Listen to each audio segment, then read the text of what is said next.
suis très heureux d'être parmi vous pour conclure ces travaux. Je vais essayer de répondre aux questions qui m'ont été posées. Vous présenter un petit peu ce qu'est l'ambition du gouvernement et du président de la République à travers l'existence d'un ministère de l'économie sociale et solidaire logé à Bercy. Ça n'est pas juste de l'ingénierie politique qui, pour marquer la différence de ce gouvernement avec le précédent quinquennat, se limiterait ou se symboliserait à travers l'existence d'un ministère de l'économie sociale et solidaire, mais bien, et je vais essayer de vous l'illustrer, de la volonté de mettre en place une véritable politique publique en direction de l'économie sociale et solidaire avec un objectif: permettre le changement d'échelle pour le secteur de l'économie sociale et solidaire, consolider les secteurs dans lesquels les entreprises, je dis bien les entreprises au sens générique du terme, qu'elles soient associations, mutuelles, coopératives de l'économie sociale et solidaire, vont pouvoir développer leur activité, consolider leur modèle économique, subir et même dépasser la concurrence du secteur privé lucratif et au-delà de cela, identifier les filières, les secteurs dans lesquels nous pouvons développer cette biodiversité économique qui est une des caractéristiques de l'économie française, puisque dès lors qu'aujourd'hui l'économie sociale et solidaire pèse 10% du PIB de l'économie française, rassemble plus de 2,3 millions de salariés, c'est un secteur extrêmement important sur lequel nous pouvons légitimement aujourd'hui fonder une stratégie de croissance. La croissance française ne reviendra pas juste par la restauration de la compétitivité de notre économie à coup de baisse de coût du travail, baisse de la dépense publique, etc., si on en écoutait exclusivement le MEDEF et quelques autres défenseurs de ce type d'orientation. Nous pensons, nous, aujourd'hui, qu'il faut avoir une vraie stratégie de croissance fondée notamment sur le changement d'échelle, le fait de permettre à l'économie sociale et solidaire de dépasser ce qui est aujourd'hui son périmètre d'intervention. Et je vais essayer rapidement de dire comment nous voyons cela. Je voudrais vraiment commencer, comme je le fais aujourd'hui assez souvent, d'abord par dire la chose suivante. On ne parle pas dans n'importe quel moment, ou je ne parle pas plus que vos travaux ne se sont déroulés dans n'importe quel moment. Nous sommes au cœur d'une crise comme on en connaît 2 ou 3 par siècle, avec des conséquences qui sont dévastatrices sur le plan économique, mais surtout dévastatrices sur le plan social. Le grand paradoxe du moment que nous vivons est que si chacun s'accorde à dire que les conséquences de cette crise eurent été encore plus dévastatrices si nous n'avions pas eu nos systèmes de protection sociale, nos services publics, nos mécanismes de redistribution, ce sont pourtant aujourd'hui ces systèmes de protection sociale, ces services publics et ces mécanismes de redistribution qui sont au banc des accusés, et ces systèmes-là qu'il faudrait remettre en cause pour que nous retrouvions notre compétitivité. À écouter certains aujourd'hui, le moyen le plus rapide pour restaurer la compétitivité de l'économie européenne, ce serait de diminuer ou de restreindre le périmètre d'intervention de l'État, de remettre en cause le coût, ou en tout cas d'alléger le coût des systèmes de protection sociale, comme le moyen le plus rapide de rétablir la compétitivité de l'économie européenne. Bref, toutes ces conquêtes sociales pèseraient trop lourd, seraient une charge insupportable qu'il conviendrait d'alléger très vite, sauf à prendre le risque de ne plus jamais être compétitif. Bref, c'est ou vous sacrifiez votre modèle social, ou ce sera la récession. Regardons un petit peu depuis 2 ans et demi ce que ce type de politique produit en Grèce, au Portugal et en Espagne. La réalité, c'est que ce type de politique, l'austérité, conduira inévitablement à la récession. Et la conviction qui est la nôtre aujourd'hui, c'est qu'en tout état de cause, la seule offre qui soit proposée aux citoyens européens, ça ne peut pas être de leur demander à chaque élection dans quel ordre acceptez-vous de perdre vos droits.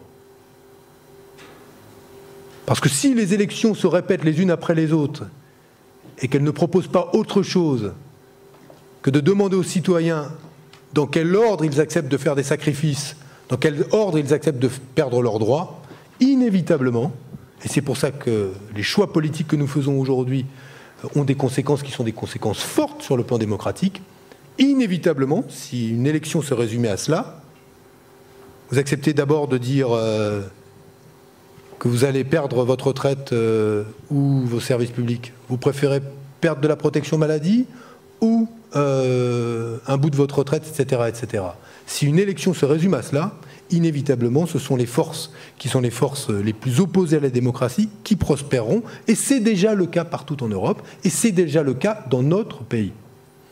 Donc les choix politiques que nous faisons aujourd'hui, la stratégie de croissance qui est celle que nous proposons et que nous voulons mettre en œuvre, elle est aussi une réponse à la crise économique telle qu'elle s'est développée depuis plusieurs années, et dont on ne peut pas dire que cette crise était liée à un excès de régulation, ou pardon, je vais utiliser un mot peut-être barbare, un excès de socialisme. On ne peut pas m'expliquer que la crise des subprimes, c'est parce qu'il y avait trop d'intervention de l'État aux États-Unis qu'on a eu cette crise.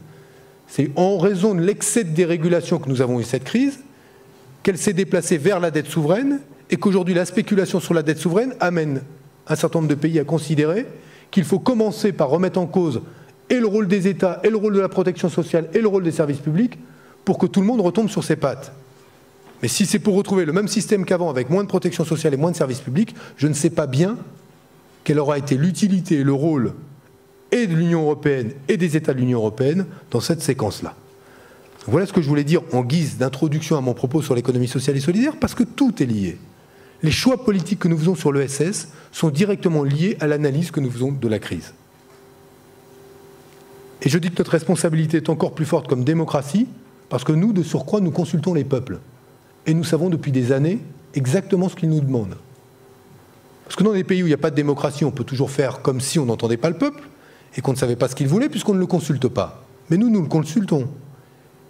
Et nous savons qu'il demande de l'éducation, le peuple français, qu'il demande de la santé, qu'il demande de l'accès aux soins, qu'il demande du service public, qu'il demande plus d'égalité, etc., etc. Et nous ne pouvons pas faire comme si ces demandes n'existaient pas. Elles nous sont réitérées d'une élection à l'autre. Donc le rôle des démocraties, de ce point de vue-là, est encore plus important que tous les autres régimes qui peuvent exister dans le monde dans leur réponse face à la crise.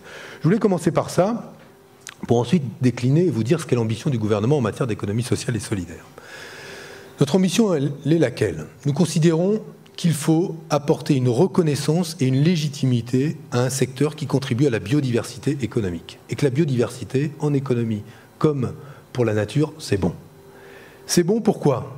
Parce que dans la crise, justement, l'économie sociale et solidaire s'est révélée être un modèle économique beaucoup plus robuste que le modèle économique classique.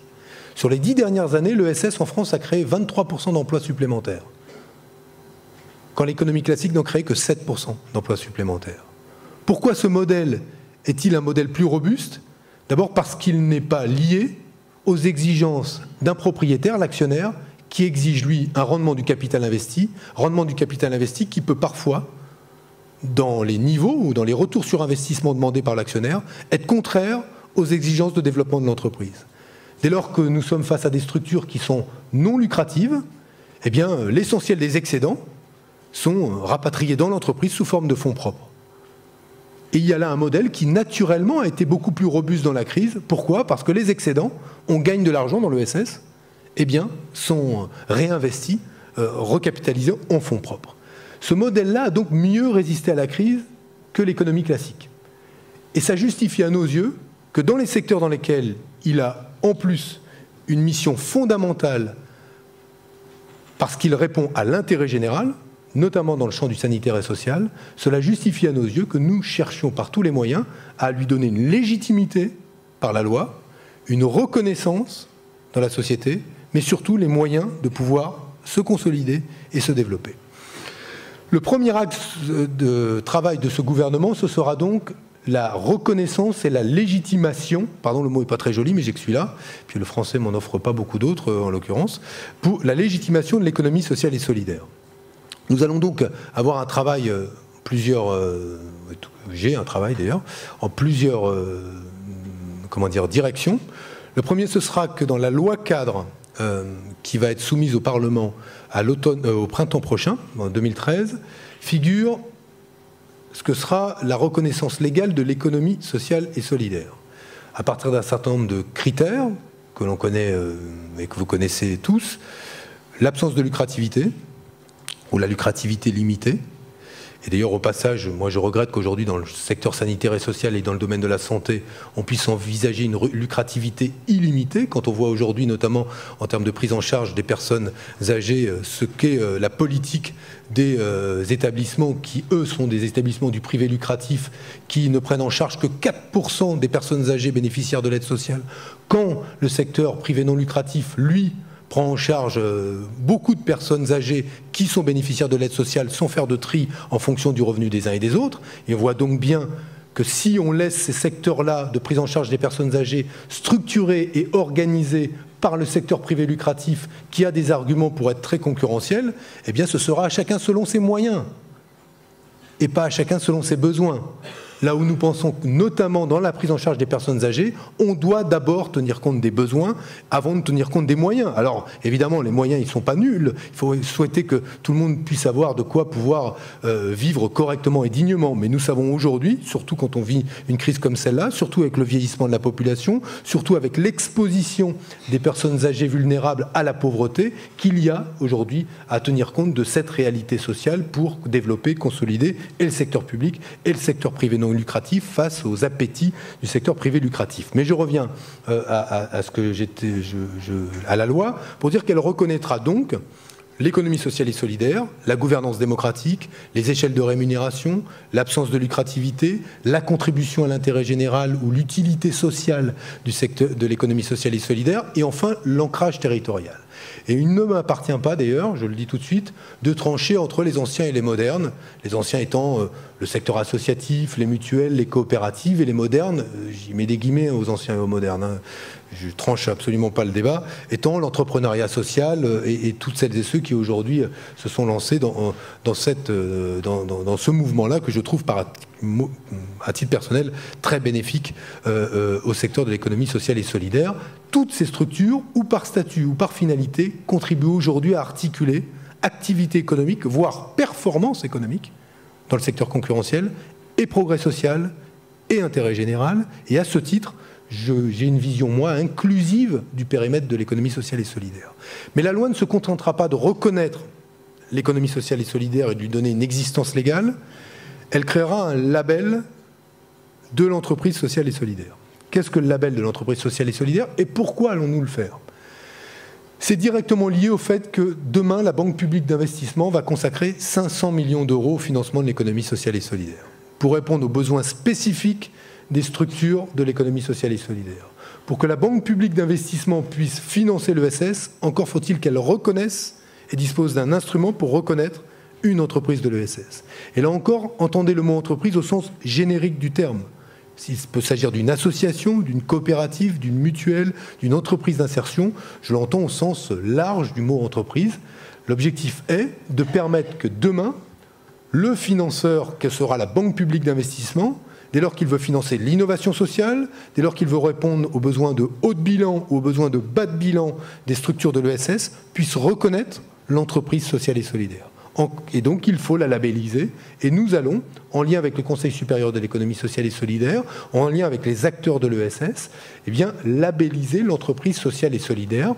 Restera à dire, et c'est le travail de concertation avec les acteurs du secteur qui nous amènera à trancher cette question, qui distribue ce label? Est-ce que c'est de l'autorégulation par le secteur lui-même?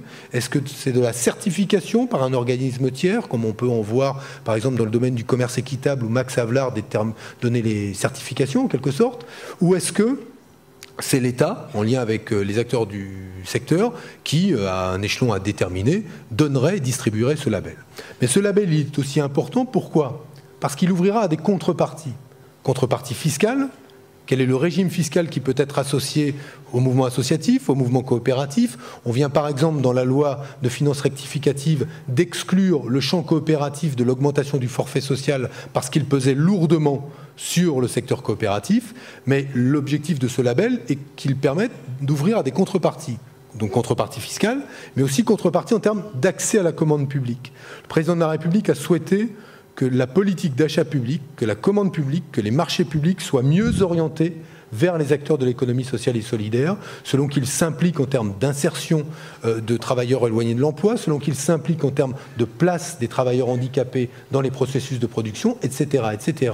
Nous voulons mieux orienter la commande publique vers les acteurs de l'ESS. Là encore, pour que le donneur d'ordre public puisse reconnaître ses interlocuteurs, il a besoin de ce label, d'où la volonté de cette reconnaissance légale de l'ESS et de la création d'un label de l'entreprise sociale et solidaire. Mais la reconnaissance du secteur, c'est pas seulement cela. C'est l'intégration des employeurs de l'ESS au dialogue social à travers le chantier de la représentativité patronale et la demande naturelle de l'UGRS de participer désormais au dialogue social interprofessionnel. Ce sera la reconnaissance de l'ESS dans les manuels et les programmes scolaires, terrain sur lequel nous travaillons avec le ministère de l'Éducation nationale de façon à ce que les jeunes, les lycéens et les étudiants, on leur enseigne que l'économie, c'est pas juste des entreprises avec des actionnaires, c'est pas juste un modèle, d'ailleurs, qui a largement échoué, le modèle classique, mais que c'est une biodiversité, comme je vous le disais tout à l'heure. Il y a des associations, il y a des coopératives, il y a des mutuelles, il y a des entreprises d'insertion, il y a de l'insertion par l'activité économique, etc., etc. Et on peut gagner de l'argent sans que l'entreprise soit lucrative. Gagner de l'argent, d'abord c'est pas mal, c'est mieux qu'en général, tout le monde, dès lors qu'on est dans le champ économique, on gagne un peu d'argent, sinon c'est toujours un peu compliqué. Mais objectivement, on peut être non lucratif, gagner de l'argent, le réinvestir, le remettre dans l'économie. Voilà aussi des modèles que nous voulons favoriser, développer, et en tout cas l'apprentissage et l'enseignement de ces modèles doit passer par l'éducation nationale. Voilà un autre élément de la reconnaissance de ce secteur. Deuxième chapitre, deuxième axe, c'est la structuration. Le problème de l'ESS, c'est que si d'abord vous posez la question à quelqu'un, d'ailleurs on pourrait faire le test ici, c'est quoi l'ESS? J'ai peur qu'il y ait autant de réponses que de personnes. Mais c'est assez normal puisque ça reste quand même un secteur peu structuré, ou quand il est structuré par filière, et vous êtes plutôt, en tout cas, mieux organisé que d'autres, mais en tout cas, ça reste un secteur qui est souvent très désorganisé, très peu structuré. Il y a eu des efforts considérables, l'organisation autour des CRES, l'organisation par filière, incontestable, mais aujourd'hui, nous voulons aider à la structuration et l'organisation de ce secteur sur les territoires. Donc nous allons, par la loi, formaliser le principe d'un contrat entre les collectivités locales, les acteurs de l'ESS et les territoires, pluriannuel, de façon à développer sur les territoires l'économie sociale et solidaire. Nous donnerons des instruments aussi institutionnels au CSESS à travers la création d'une conférence annuelle, une conférence nationale de l'économie sociale et solidaire, des moyens de pouvoir institutionnellement structurer l'ESS et mieux l'organiser, ce qui n'est pas forcément toujours le cas aujourd'hui, parce que c'est vrai que de l'association jusqu'à la coopérative chèque déjeuner ou de la Maïf jusqu'à votre association de soutien scolaire, il y a quand même une palette de structures de niveaux assez différents. Notre objectif est de tenir compte de la variété, de la diversité, d'en faire une richesse, mais aussi de mieux structurer l'ESS, notamment quand, je vous prends un exemple, quand on se penche aujourd'hui sur les gisements d'emploi liés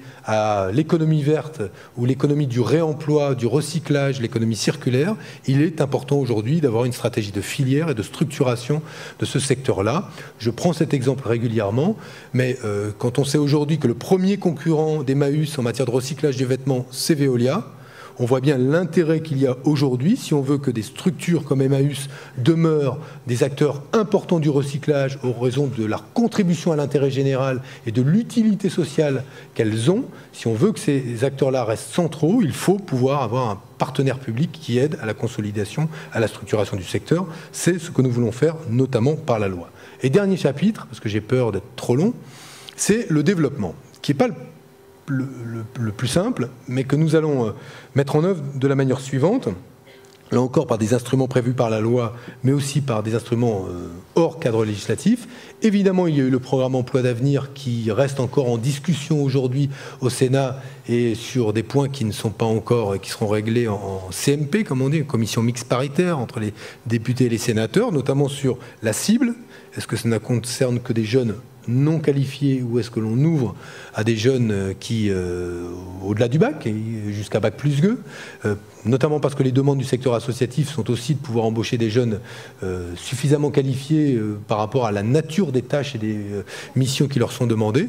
Je suis favorable, et je l'ai dit depuis longtemps, à ce que le dispositif puisse être ouvert aussi au recrutement de jeunes diplômés jusqu'à bac plus 2, d'abord parce qu'il y a aussi beaucoup de chômeurs diplômés, en particulier dans les quartiers difficiles ou dans les zones urbaines sensibles. Moi, je suis élu de Trappes, j'observe qu'il y a beaucoup de chômeurs non qualifiés, mais beaucoup de chômeurs diplômés, donc, et depuis longtemps, et que le dispositif emploi d'avenir, dès lors qu'il concernera à travers les missions d'utilité sociale qui sont les siennes, les territoires, il serait assez légitime qu'on ne fasse pas le tri entre les jeunes chômeurs et qu'on puisse permettre à des jeunes avec un niveau de formation autour de bac plus 2 de pouvoir intégrer ce dispositif emploi d'avenir. Mais maintenant, j'attends que la fumée blanche sorte de la commission mixte paritaire entre les sénateurs, plutôt pour qu'on réserve aux jeunes non qualifiés, et les députés pour qu'on étende. On verra ce qui en sortira. Il faut faire confiance à la représentation du peuple pour être éclairé dans ce domaine-là. Bon, en tout cas, si vous pouvez passer des coups de fil, c'est pas inutile. Le programme Emploi d'avenir sera donc un des instruments de développement de l'économie sociale et solidaire. Le second instrument, j'en ai dit un mot, c'est évidemment l'orientation des financements vers l'ESS. La Banque publique d'investissement, nous avons voulu qu'elle réserve donc un compartiment spécifique au financement de l'économie sociale et solidaire, et pour éviter qu'en clair, ce gouvernement s'illustre une nouvelle fois par la création d'un alambic tellement compliqué qu'il faille des kilos et des kilos de pommes de terre pour faire une goutte de gnôle, parce que la bureaucratie est si lourde, la sélection est telle qu'à la fin, un projet est choisi sur 1000 déposés. Nous avons voulu que la mission de préfiguration de la BPI, pour ce qui concerne son compartiment ESS, eh bien, intègre ce qu'étaient les demandes des acteurs. Donc le préfigurateur, c'est lui qui nous a proposé le projet de banque publique d'investissement, a rencontré France Active, France Initiative, l'ADI, tous les acteurs de financement de l'ESS, les spécialistes du financement privé de l'ESS, les acteurs eux-mêmes pour constituer, en tout cas bâtir un instrument qui nous permette de répondre vraiment aux besoins de la petite association qui a un besoin de trésorerie régulier, et qui n'arrivent pas à le trouver, jusqu'au grand réseau, aux acteurs, notamment du secteur sanitaire et social, qui peuvent avoir des besoins d'1 million, un ticket d'1 million, de 5 millions, de 10 millions d'euros pour pouvoir se développer. Nous ferons en sorte, nous avons fait en sorte que la Banque publique d'investissement puisse répondre aux petits comme aux gros et crée un fonds tout à fait nouveau, un fonds pour l'innovation sociale. L'innovation sociale qui sera traitée dans le cadre, là aussi, de la loi, pour qu'on puisse se mettre d'accord sur ce que c'est l'innovation sociale. Mais là encore, nous avons voulu que l'innovation sociale soit désormais accompagnée, parce qu'elle est puissamment créatrice, non seulement de valeur, mais aussi d'emploi. Voilà pour la Banque publique d'investissement. Je me réjouis de surcroît que le rapport de la mission Duquesne sur l'épargne réglementée ait choisi de proposer au gouvernement de retenir désormais comme une obligation d'emploi pour les banques qui gèrent de l'épargne réglementée, notamment le LDD et le livret A, que parmi les obligations d'emploi des crédits décentralisés de l'épargne réglementée, il y ait le financement de l'économie sociale et solidaire. Il y avait jusqu'ici, pour le livret A comme pour le LDD, des obligations d'emploi qui concernaient le financement des PME et ce qu'on appelait la rénovation thermique des bâtiments anciens. Ce sera en clair maintenant les économies d'énergie et la rénovation du bâti.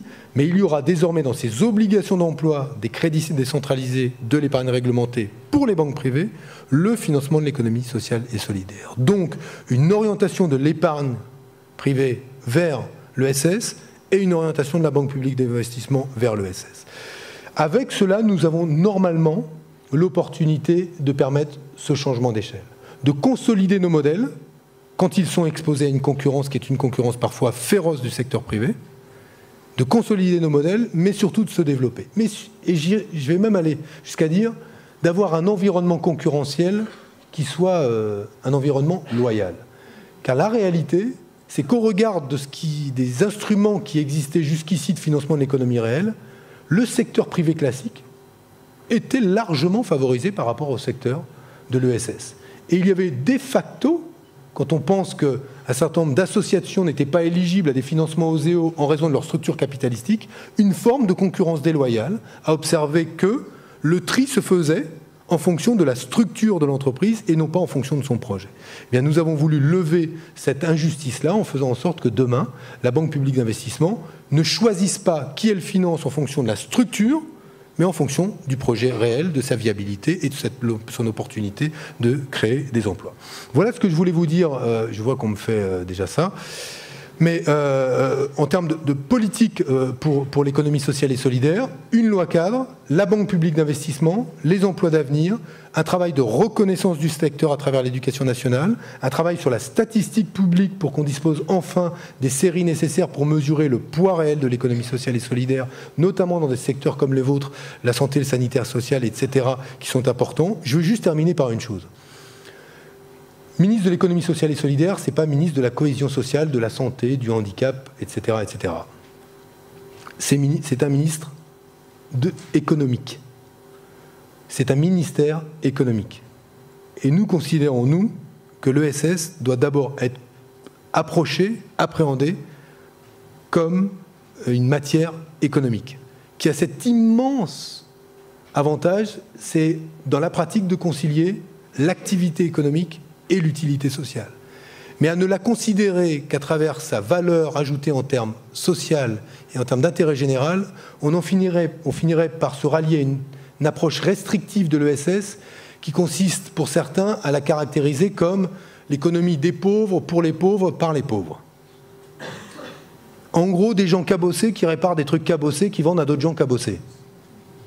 Ça n'est pas ça l'ESS. Sauf que c'est le péril auquel l'ESS est exposé, la non-lucrativité est exposée si on ne se dote pas des moyens de construire une stratégie de croissance et une politique publique favorable à l'ESS. C'est ce que nous avons voulu, c'est ce que nous allons essayer de mettre en place dans les années qui viennent, avec le souhait que ce ministère devienne un ministère désormais pérenne, stable, et qu'il continue à disposer des moyens de pouvoir mettre en œuvre ses politiques publiques. Et c'est à cette tâche-là que j'espère que nous pourrons collaborer, coopérer, dans le respect de ce que sont vos spécificités. Mais je sais que vous êtes dans des secteurs qui sont eux-mêmes très exposés à l'apparition et l'affirmation d'une concurrence du secteur privé dit lucratif. En tout cas, sachez que ce gouvernement entend se doter des moyens de pouvoir consolider le modèle économique qui est le vôtre, valoriser la mission et la tâche qui est la vôtre, et notamment votre contribution à la cohésion sociale dans ce pays.